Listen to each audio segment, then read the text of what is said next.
Still on the run this morning, Mendota Heights police want to find this man. That's Lucifer Nguyen. He's accused of killing Beverly Corey on Saturday while she was at work.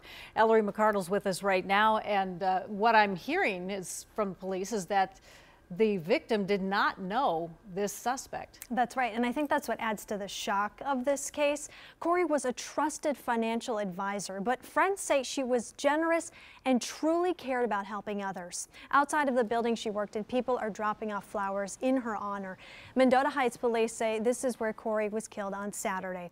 Friends of hers want the suspect, Lucifer Nguyen, to be caught. They say Corey was a sweet and gentle woman. One of her clients was supposed to meet with her just today and still can't believe she's gone. I just feel horrible about what has happened. She was a wonderful woman, very calm and very gracious and sympathetic, and I wish I would have had the chance to get to know her better. All right, here's this photo again. Lucifer Nguyen is 5 feet 5 inches tall, about 150 pounds. He was last seen a black t-shirt. If you have information, call the Dakota County Sheriff's Office. Now, this isn't his first run-in with police. We'll get into his past at 6:30. Kim. Thank you, Ellery. Minneapolis City Council's Executive Committee meets tomorrow to consider the nomination of Medaria Arredondo as police chief. Mayor Betsy Hodges nominated Arredondo after former chief Janae Harteau resigned earlier this month.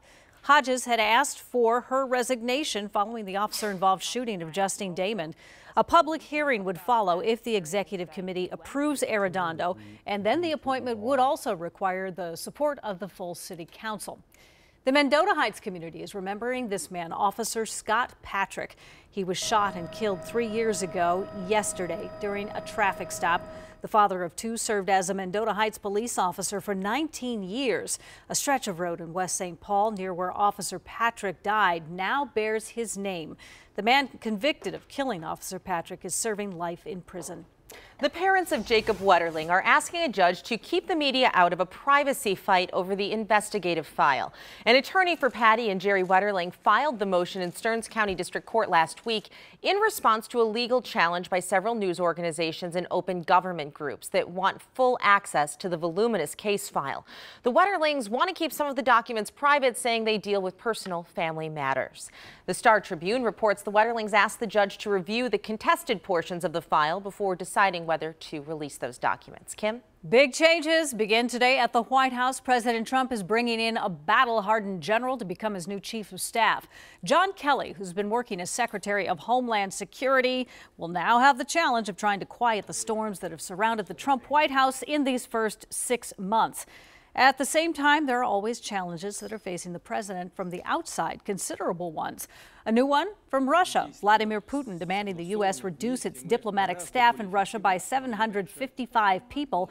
That's in retaliation for new sanctions overwhelmingly passed by Congress. The president is expected to sign that sanctions bill, which will punish Russia for, among other things, its meddling in the 2016 election. And now to the other international problem facing the Trump administration.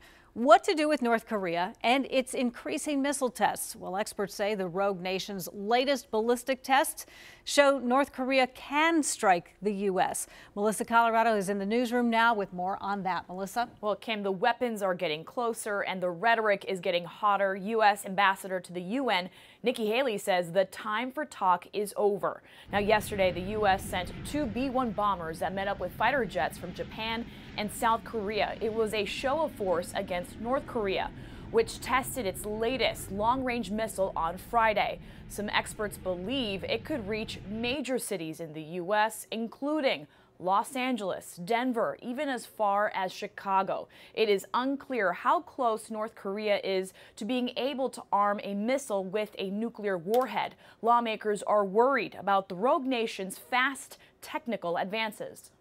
To have a trajectory which, as of the latest analysis, would enable it to go about 6,000 miles and maybe even hit as far east as Chicago.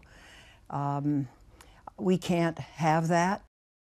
And President Trump has tried to put pressure on China to rein in North Korea. China is North Korea's main trade partner. The president tweeted over the weekend that he was disappointed in China, claiming they do nothing for us, just talk. Lauren?